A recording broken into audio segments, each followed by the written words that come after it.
Sorry, I was momentarily distracted by the lovely song still playing at PPL Park. I'm Mike Video. I'm here with Eli Perlman-Storch. Union win 2-0 behind goals from Tranquillo Barnetta and CJ Sapong. Reaction? It was an odd game. Houston never showed up. The Union were dominant throughout. It was a very good win. It was composed, and it was a game they needed to win. Not necessarily as much in the playoff race. It was a tough weekend with Toronto, Montreal, New York City, and Orlando all winning. So the victory just keeps pace. They don't pick up any points. But more importantly, with the Open Cup looming, getting a win on home soil for the first time since July was a big deal to putting these guys in the right mindset for their next home match in that final. Strange match, you said. Houston, it didn't seem like they ever really got going tonight. I think McCarthy ended up with 5 saves, but I can't remember too many of them being too difficult. Was the Union that good, or was it just Houston not getting going? Well, with Houston missing some big players, Rodriguez in the back, Beasley obviously is a big miss, and Garrido getting back to fitness. Owen Coyle tried a new formation, which was kind of this 4-1-4-1, and with his attacking four all rotating throughout, they really didn't know who to pick up and how to put pressure on. So the Union weren't as pressed at the back as they have been in past games, which made it a lot easier, and they were able to dribble and pass out of pressure in a way that they don't typically do based on that lack of defensive tenacity from Houston.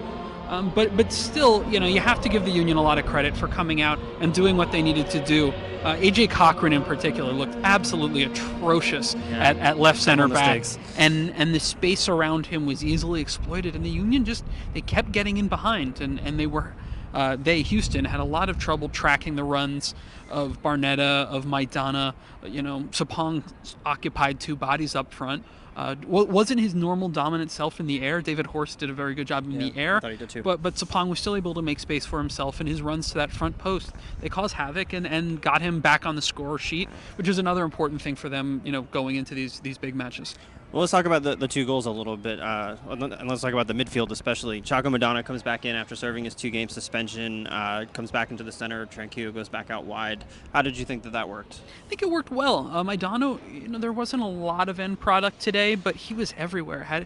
Took a couple shots, got in and around the goal. Probably could have taken a couple more shots. Definitely could have taken a couple more, but was on the ball, and he continues to just get in good places to be on the ball. Barnetta gets that really nice early goal, missed a sitter in the second half. The Union missed 2 sitters to really put the game away and make it 3-0. But, got himself around the pitch, did some hard work, showed some fight in the middle after Miranda's really bad tackle on Noguera.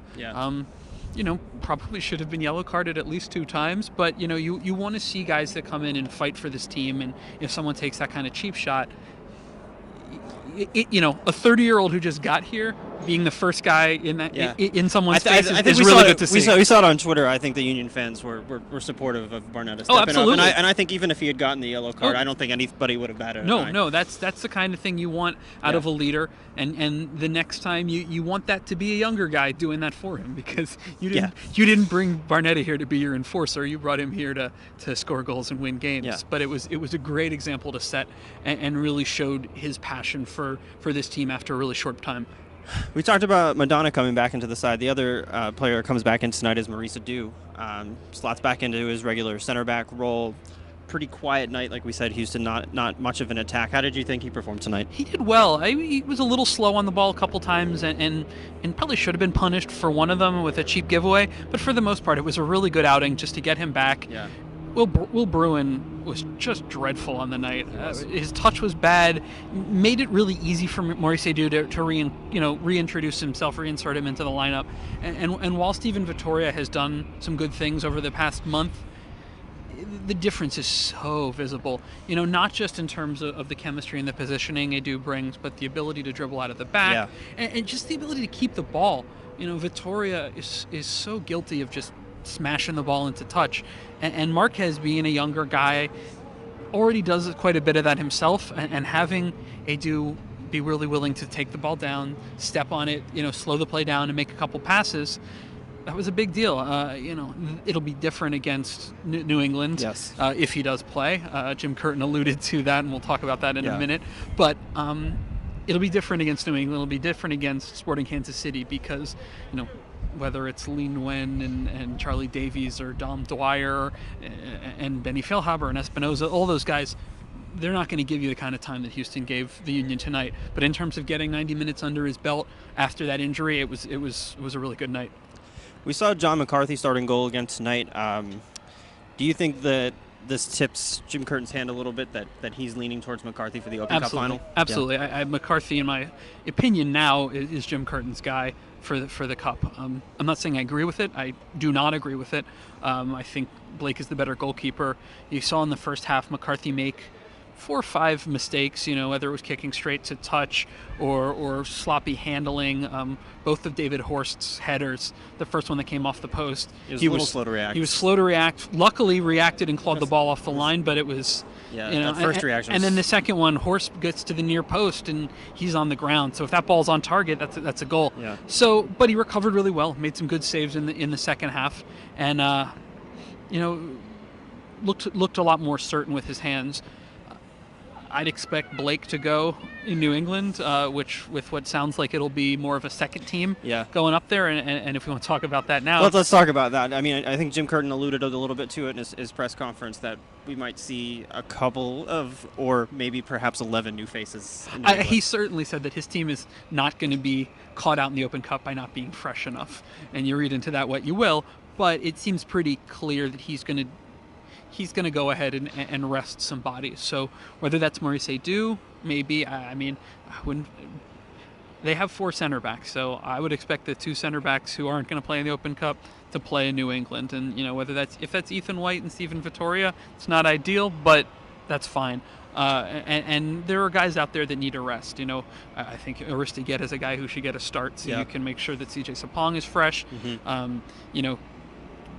We'll see what Barnetta does. Whether you get Eric Ayuk a start and some of these bench guys that just they're good players and the Union have a little bit of depth all of a sudden. So I would expect them to use a lot of that depth. Yeah. I think one of the most interesting statements, and I kind of poked Jim a little bit, and he wasn't having any of it, but he talked about the potential of bringing Maurice Edu back and putting him into midfield, which, if you're a Union fan, is kind of a scary proposition because not only has he not played there in a long time, but the chemistry of this team is really built around either a Carroll or a Lahoud, a guy who's deferential and wants to get rid of the ball.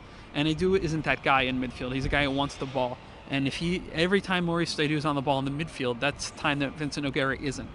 And so that's scary. The Union played around with that last year around this time. Yeah. And while that didn't cost them that game, it did change up a chemistry that was going well and allowed a game to get deeper than they wanted it to against a Seattle team that had a lot of their stars on the bench for use in extra time. Yeah. Pretty quiet night at PPL tonight. I know the Eagles kicked off their season at 4:30 today, but maybe 10,000 in the stands.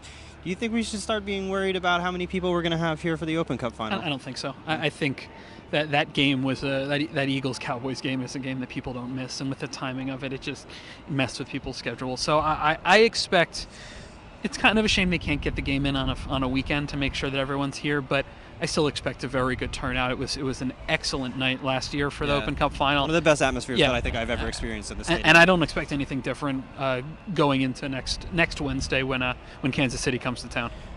Let's talk about something that was a story going into the game that maybe turned out not to be as much of a story in the match, which was the return of Sheenan Williams. He gets the start for Houston tonight. He goes 90 minutes playing left back for them. He'd previously been playing right back. Not terribly involved. Like we said, Houston never really got going forward, so we didn't see him bombing up the sideline like we did when he played here. But yeah, without the chemistry was completely shot for Houston. Switching Shane into one side, bringing Sarkodie back from a decent spell on the sideline, AJ Cochran trying to slot in fairly poorly, and Luis Garrido not being there. It was a mess at the back. Williams has had a good time since arriving in Houston and has played every minute since he's been there, mostly at right back opposite DeMarcus Beasley when he's been healthy, and he's looked really good out there. But left back is clearly not his comfortable spot. Played all right. There was space behind him, and I think it looked particularly in the first half. Yeah, and it looked like space that he was used to having Garrido filling, and there were some communication issues. Yeah, it turned out to be a pretty non-story, considering it's hard to have a story when Houston sleepwalks through a 90-minute match in an important game for them. Yeah. One last question, and I think a couple of people commented on this on Twitter, was Jim Curtin only used one sub tonight. Connor Casey comes in to replace Jocko Madonna. With the Open Cup looming, maybe a chance to give a couple of guys some additional rest. Strange move? Yes. I still, Jim. We asked Jim about it, and he sort of said he was pretty comfortable with the team that was out there. There wasn't a huge threat from Houston, even though they did miss 2 sitters at about, I guess it was like almost to the 70th or the 80th minute, with Will Bruin missing a sitter and then Ricardo Clark missing one. So the game it wasn't that tight, but it was a strange move because when you have the step down isn't that big if you're going to pull off, CJ Sapong, who was getting beat up by David Horst physically, and you have Aristigueta out there, and if Fernando Aristigueta and Connor Casey can't hold up the ball for you, I don't know what to say. Yeah. So it was a surprising move. They could have easily pulled, after all the hard tackles Vincent Nogueira was taking, put a guy like Warren Creval in and just have 2 defensive midfielders sit there and knock the ball around, or Brian Carroll for a few minutes. It's clear that he's going to make a lot of changes, but it's still, with Edu coming back and a team down 2 goals and the chance for getting chippy and feisty in a freak injury, I was surprised to not see him use those 2 subs. And I'm not convinced by his answer of we're still going to rest those guys next week, so I didn't use it now, because with the Open Cup final, more rest is good rest, and he had the chance to do it with as dour as Houston was looking, and I was surprised he didn't take it. I think we'll end there. Union with a good night tonight. We'll be back here a week from Wednesday for the Open Cup final. September 30th. It'll be a good show. If you haven't bought your tickets, get your tickets, because last year's Open Cup final was an excellent night. Obviously not the result Union fans would have looked for, but it was a lot of fun down at PPL Park, and it will be the same. So come on out.